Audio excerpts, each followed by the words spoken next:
I'm going to get started and I will hopefully not have any tech issues. I'm going to grab my phone so Leon text me if there's any problems. And I'm going to get started just so I know. All right. Thank you all for joining me. Let's officially kick it off. Yes, this is the title, How to Ideate Like a Designer for Product Managers and Non-Designers. So the concept of this talk is taking what I've learned in design thinking in the human-centered design process. And I know a lot of product managers know about this stuff, but maybe offering a few quick tips and scenarios that you can use what we do in design thinking, the design process, and apply it to your job, because I think it'd be really important and really interesting. We want to mention privacy really quick. I am recording this webinar. We will post it on our Balsamiq Wireframing Academy and on YouTube. If you do not interact with us during this presentation, you'll likely be able to remain anonymous. And there is ways for you to anonymously ask questions through the Q&A. So I am Billy from Balsamiq. I usually put a TM there. And this is where we work, Leon and I and a few others participate, but we work on this thing called balsamiq.com/learn. It's the Balsamiq Wireframing Academy, and we create lots of content, mostly geared towards new designers or non-designers, so product managers, developers, entrepreneurs, and we have a lot of content on here, and I want you to check it out and see all the other stuff we have for you.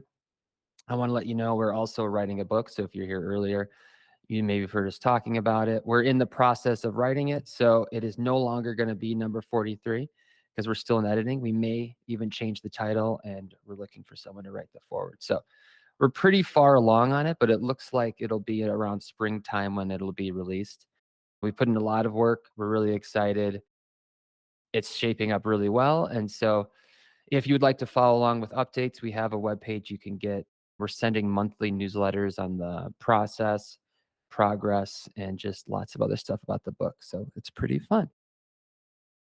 Just to kick it off really quick, I wanted to show the tool and I wanted to show two different perspectives of Balsamiq and how people use it. So this is like someone like me. I'm a product designer mostly. I design like whole products. And when I'm wireframing, I use my UI design knowledge to make things that look almost like a real website.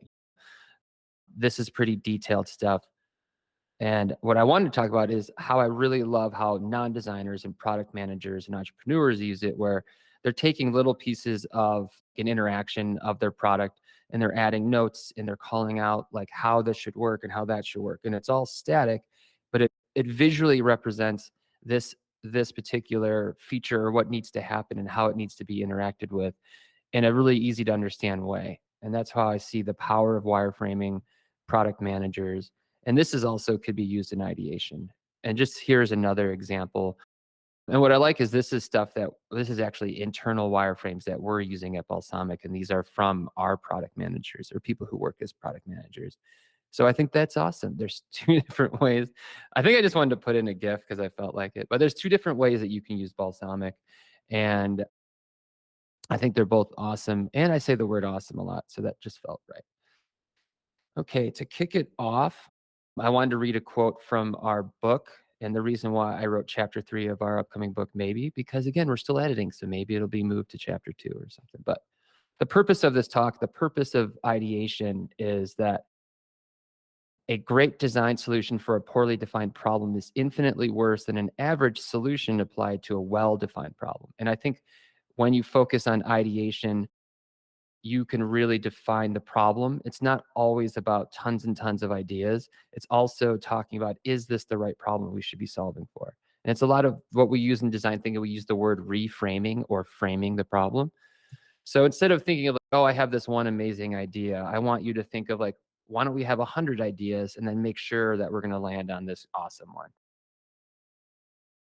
This is an image from the book and something I think we've used in articles, but instead of focusing on refinement, which happens far more, I want to enable everyone to feel like they can explore properly first and then arrive at the solution.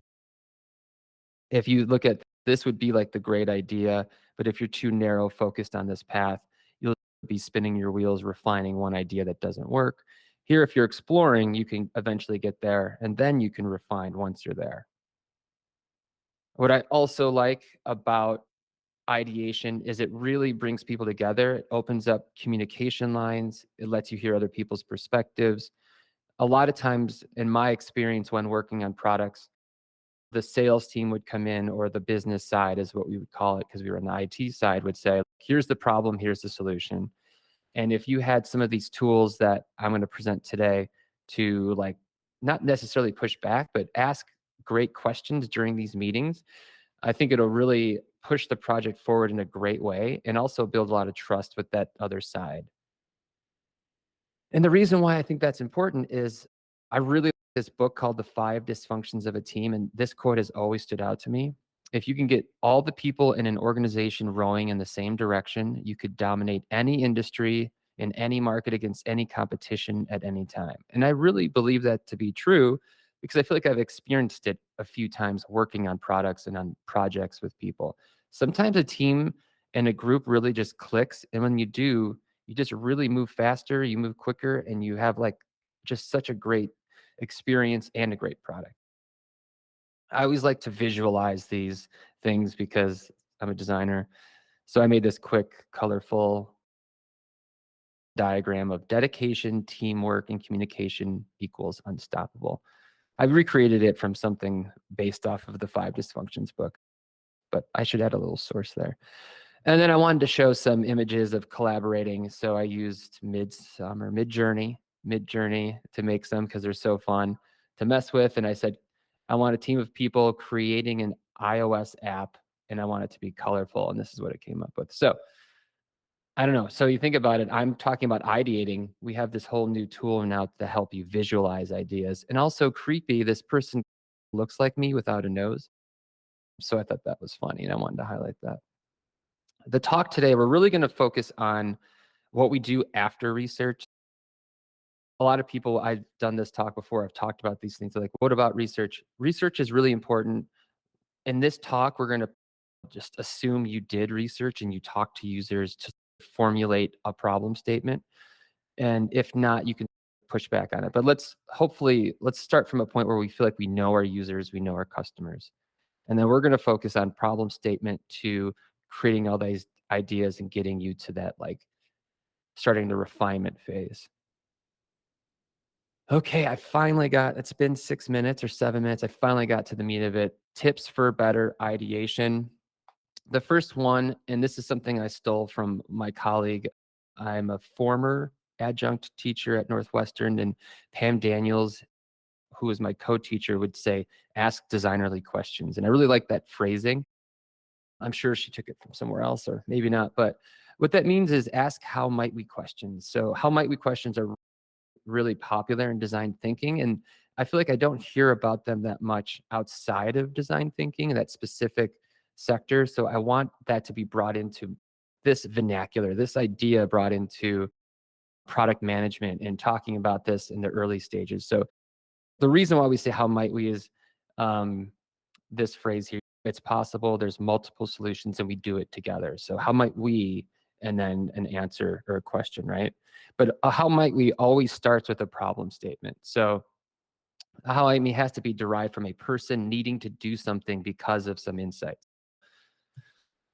This is actually an example that we would use to teach our students.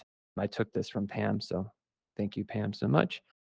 A harried mother of three rushing through the airport only to wait hours at the gate needs to entertain her playful children because of their antics will only irritate already frustrated fellow passengers. I also picked this because I am a harried father of four, and I literally do this anytime I travel. And it's crazy. So here's the problem statement for this. A mother, the person, her need is to entertain small kids because, and the insight is they have a lot of energy and they're really going to annoy everybody. And it'll be great for everyone if they had something to occupy their time. So here is how might we too broad? How might we improve airports? How might we improve? Like, that's just too much. There's too many things that you can pick and design for. And then this is too narrow of a, how might we build a better chair for waiting areas at airports? So right now, this is called solutioning. I think you all know that. We're focusing on the chair. We could focus on lots of other things, right? A chair could be one of those. So adjust a good how might we is how might we improve airport waiting areas for families flying with small children. So what I like about it is now we have a specific area to focus on, a waiting area, and then we have a specific user group, parents with small kids. And from here, there's so many ideas because it could be a digital idea, it could be a playground, it could be chairs that turn into something, it could be I don't know. I was flying from Copenhagen. I went to a conference and I was in Copenhagen. They literally had in the waiting area a little kids playground off to the side that was separate from the other gates. And it was really interesting because I thought of this how might we that I've been using for years. And in Copenhagen, they actually have one. Okay, so here's some other examples because I want to show you how you might do this digitally with wireframes. So too broad, how might we redesign our website to make it better? Or how might we make a better weather app? There's way too many ways to go there. Too narrow is focusing on a specific area. So how might we redesign our checkout UI to be more user-friendly? That's focusing on checkout only. How might we make the perfect weather app by telling people the weather the moment they wake up? Again, that's like a solution to a how might we. That's not necessarily a how might we. So how might we help parents prepare for the day's weather in a way that works into their family's morning routine? So that's great. So we're going to focus on parents, and the scenario is they have small children or they have kids and they need to do specific things to get them ready in the morning. So now we have a context of what it's like to be in the morning for your family and how you can build off of that. And it's a lot less, it's not as broad and it's not as wide and broad and it's not as narrow. So you have a really interesting area to play with. So how does that relate to wireframes though? Like it's really simple. You can actually just put your how might we within the application and start designing for it, making these interesting ideas come to life, focusing on this as the center. Another way I was thinking of too is how might we's are a really interesting way to reframe what you're being told the problem is. So when I've worked in on products, I've worked on a lot of internal products, and I would have someone say, "We need to update this dashboard because it's missing this components." And in my head, I'm like, "Was that really the problem? Let's talk about it more." So what if you created a problem statement and repeated it back to this stakeholder? You're like, "So the dashboard isn't effective because the sales team can't find the data it needs in a client meeting, right?" You can then say, "Is that correct?" And if okay, so then you can go up to the board and be like, "All right, so let's talk about this in a different context. How might we prepare our sales team for client calls with an easy to use digital tool to answer questions that come up on the fly?" And the reason why this is interesting is because it doesn't have to continue down the dashboard, because I feel like there's always solutioning, especially when I've worked in a lot of B2B and there's a lot of dashboards, there's a lot of data tables, and they think that's the solution, but generally there's another way that you can approach it. And if you can open up their eyes to lots of possibilities, you might come up with something a lot easier. And in this particular case, this is actually from something I've experienced. The sales team wasn't at a laptop all the time or a desktop computer. So a dashboard is not easy to use on a phone. So we came up with a really interesting tool that was essentially like a Google search, but it was with all of our data and all of our content. And it was like, just ask a question, type something in, and you'll get data back. And you could use it on your phone or wherever. All right. Tip number 2. Just want to make sure everything's good. All right. What if prompts? So this is like another way that you can expand ideas, either an idea that you really like or an idea that's just given to you from like the stakeholder. So I have here, sometimes you really do like that solution, but okay, we've arrived at the solution pretty quickly. Let's push it further. Or someone's just throwing you this idea, like we need this dashboard to do this and this. So I think this is a really great way to push that idea and also think about different types of users, because right now you may be thinking this is the ideal situation for me, or this is a great situation for this particular user group. Can we now broaden who we're designing for? Here's an example of Spotify's UI as a wireframe, the iOS version. And what if we wanted to make changes to it? So like ideas that you could throw out are What if the product can't has to be used on a flip phone, which I can't imagine, but we have to design for it, or you weren't allowed to use any kind of imagery or visuals. So I like that one because that's an accessibility and an inclusive sort of question because we in America have great cell service and typically and great data plans. But if you go to a lot of other parts in the world, it might be really expensive for data or any of that stuff. And maybe you don't want to waste your data downloading the image of the album you want to play. You rather save it for downloading the music and playing the music and not seeing the visuals. So that's like an inclusive type idea. And what if the product were entirely controlled by voice? That's interesting, and that's an accessibility idea. Because what if your user really loves Spotify or the content on it, but doesn't use has to use assistive technology to use it? So how can you design it to make it easier for that person? And another one that's just almost like a branding personality thing, which I really like, is what if you had to design the UI that it had a specific personality? What does that look like to you? Sorry, let me mute that. It's going to distract me. Okay. What if you could only use one font size? This is something I thought was interesting in terms of visual design and like laying things out and giving content space on the page or on the screen. And I also have been really liking some of these newer sites that have only one font size. And so one of the things I did is I just gave more space around here because if everything's going to be the same, the way that you can easily read things that are all the same is by giving it more space. I thought that was an interesting just exploration to look at and something that I might take forward. What if you can only use text, like we talked about, inclusiveness and accessibility for lots of people? And it actually looks pretty good. I'm a fan of typography. It's very easy to read. So it's easy to communicate what you want because you're writing everything, right? Um, and then this is another one I really like. So I said, what if you were not able to use navigation in the design? So just think of it as one long scrolling interaction. So I came up with a few ideas that I thought were interesting that I never would have came up with because I typically have the ability to page or go from screen to screen. So this one is like, what if you tap on this? This would be actually be a playlist. So I tap on the playlist and it's a pop-up. And I'm like, all right, I don't like pop-ups, but what if it was an accordion style display to show me the content within it? And I was like, actually, that's pretty cool. And that's like a really smooth interaction that doesn't take me away from anything else on the screen. So I quickly mocked it up here in Power Keynote, which I love because you can just make two screens in Balsamiq or any tool or a sketch and then just show it. So the idea is the user would tap creative flow and then there would be like the list of the different songs within that playlist. And then I can just go and pick one. So I never would have came up with that if I didn't have this what if that I was pushing me to think differently, right? Take a breath.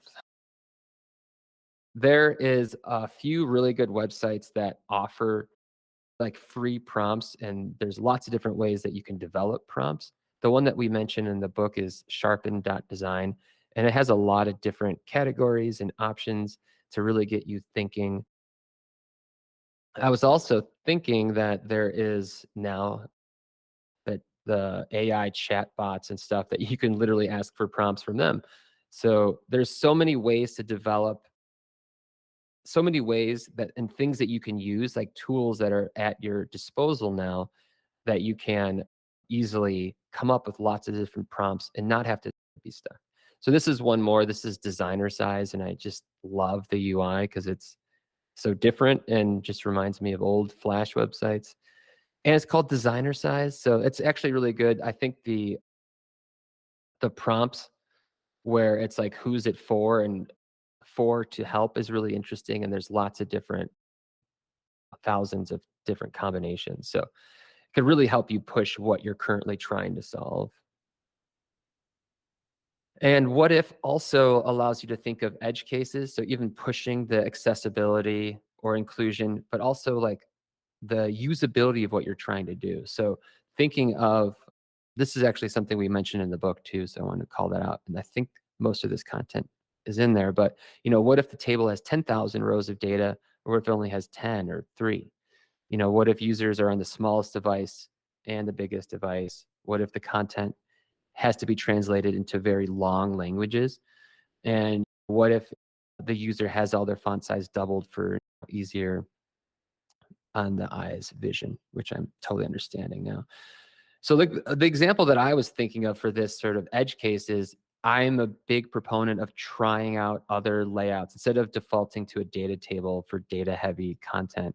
Try to do something different. This is a card design, and say that this design, the team's like, oh, this is awesome. If we don't talk and communicate, by the time this gets into production, there'll be people pushing the limits of whatever you're trying to design. And like I had this issue where I wanted to use cards like this because we were only showing 10 to 12 orders at a time. But in reality, a lot of people said, no, I want to view 300 or whatever. And this is probably like 50. And it's completely unusable. So you have to understand and push the design and think of it that this might work for 10, but it doesn't work for 1,000. Also, so designing for edge cases is really interesting because you're going to be designing for what we call extreme users in design thinking. And these are people that you typically aren't focused on because they're not the number one target of what you're working on or what the product's intended for. But it can have these unintended solutions, or these solutions then are actually these solutions for extreme users can be actually really helpful to every type of user. And in design thinking, one of the things that we talk about a lot is I like saying the untold story of the vegetable peeler.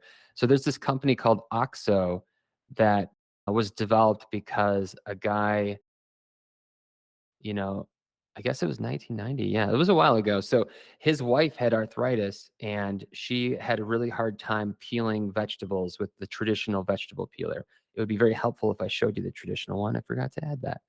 So her husband was like, I want to design something different that you can actually use because of the sort of limited strength in your hand. And so he created lots of different prototypes out of like wood and foam and all these different things. And he ended up contacting as he got further down the line of this idea, he ended up contacting a product like a industrial design studio to help him develop it. But he created this sort of good grip. This is what they ended up calling it, handle, that worked really well for his wife who had arthritis and a lot of people like her.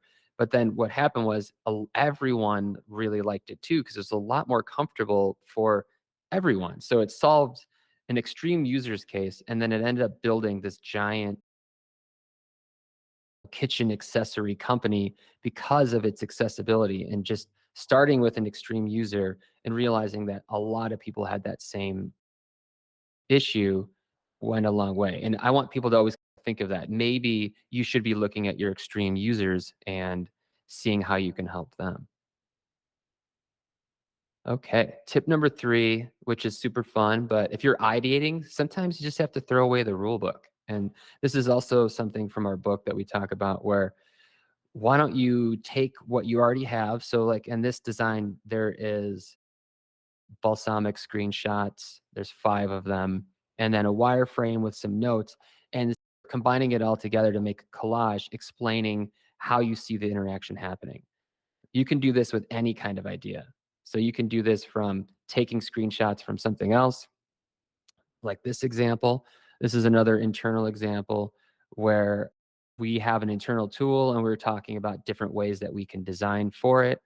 And as me as a designer, you can tell I like bringing in things that already exist in the wild and then taking what that is and putting your content into it. So I'll talk about it in a little bit, but in this specific example, we have a project tracking tool.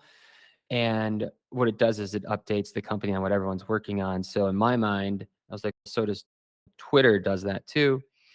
Um, excuse me. So I'm thinking like, okay, Twitter can be the feed, and then maybe something like I really like the way podcasts look in the podcast app for Mac. That could be like how we talk about a team and taking those layouts and putting our content into it and then showing like how that works together and what we can do with it. Really told everyone what I was trying to do. They can see our content, they could see Twitter, and it's really interesting. And collaging it together really pushes it. Another idea, just following this, is we did the same thing when we were working on a specific feature at Balsamiq Cloud, where we wanted people to be able to restore their project history, restore version. So outside of we looked outside to see how other companies are solving a similar problem. And here's an example of Dropbox does it. It lists your files, it lists the persons involved, the editor, and like all that stuff when it was edited, and then you can restore. So we're like, oh, that's interesting. So we did the same thing and it worked really well for us. It doesn't match one to one because our content doesn't, but seeing this design, like, oh, this, I understand how to use it. This makes sense. Maybe my content can work for it too. And I talk a lot about copy to learn. If you've seen on our articles or any of the other talks I give, copying to learn or copying existing interface and putting your own content like explicitly like this is also a great way to just start a design and then start ideating from here. Like these tangential designs or these layouts can't fit everything that you want into it, but it's a great starting point, especially if you know that the team you work on is really visual or they need like to see something to get going. Take something like Twitter or like Apple Music here, put your content into it, and have that as the starting point for ideation. And I wanted to mention that we've updated our website, Wireframes to Go, which is accessible through the app or at wireframes2go.com, to have lots of different current interface designs. So we recently updated, we have two versions. We have the mobile and desktop version of Spotify. This is Strava, an exercise app. We have Squarespace templates. This is ESPN. So there's a lot of things that you can take right now that we have on Balsamiq and bring it in and then put your content into it and then start the discussion of how you want to do it. And actually I feel like I want to show you where it is in the application really quick. I don't know if I could do that. I got to go up a few slides. I think I broke my computer. I'm good. I cut it off there. Dang it. I want to show you because I think it's important to know where you can access that. And I know I have one in here. There it is. So if you can see my controller, if you click on more controls here, it takes you to that site, Wireframes to Go. And it's really valuable to jumpstart ideas really quickly. And sorry, I just went back. I wasn't planning on doing that. It made sense to me. Hey, now we're drawing towards the end, and we've done a whole bunch of stuff that we really liked, and we're trying to find a solution. And a lot of questions I get around this are like, how do we do that? Like the ideation part's fun. We have tons of ideas, but actually choosing a solution becomes really difficult. So just have a few tips.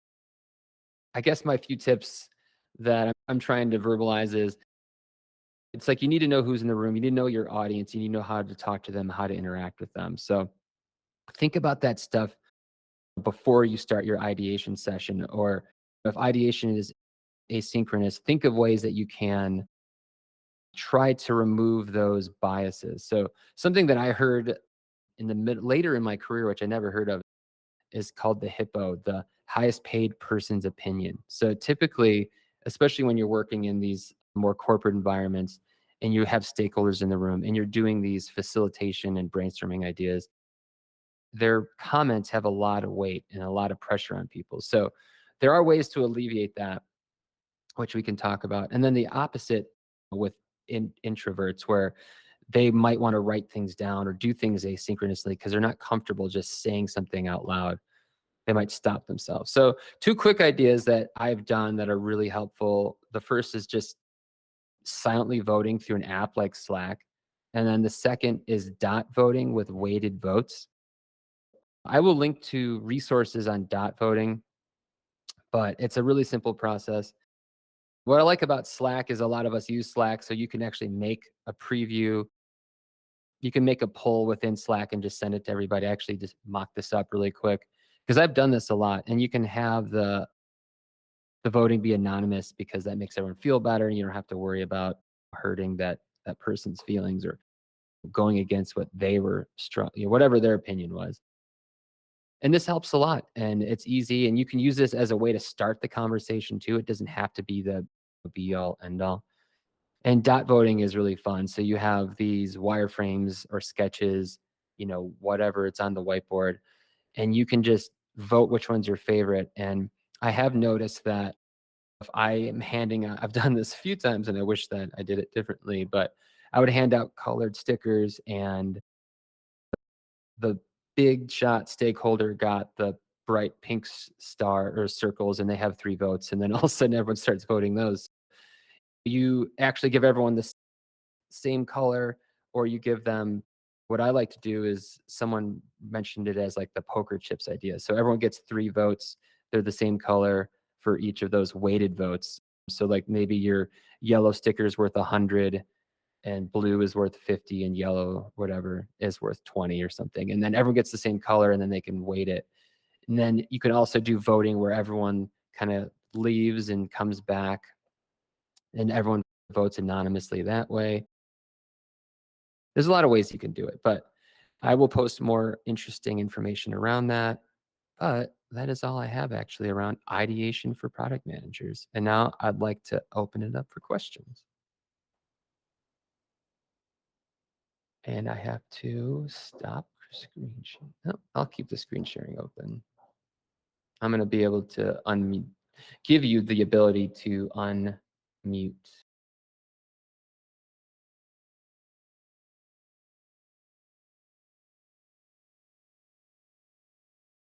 You can send it in the chat, or if you have any questions, yeah, feel free to send it in the chat or ask it, because I think I gave you the ability to unmute.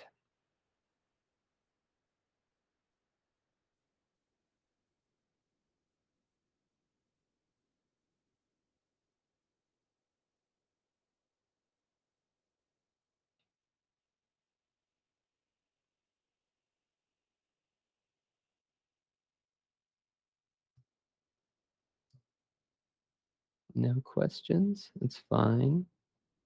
We can end it here, but I appreciate you all joining me, and please feel to reach out. I have my contact information here, and I love questions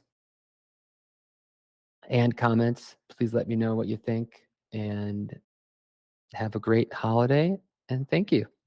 Happy New Year.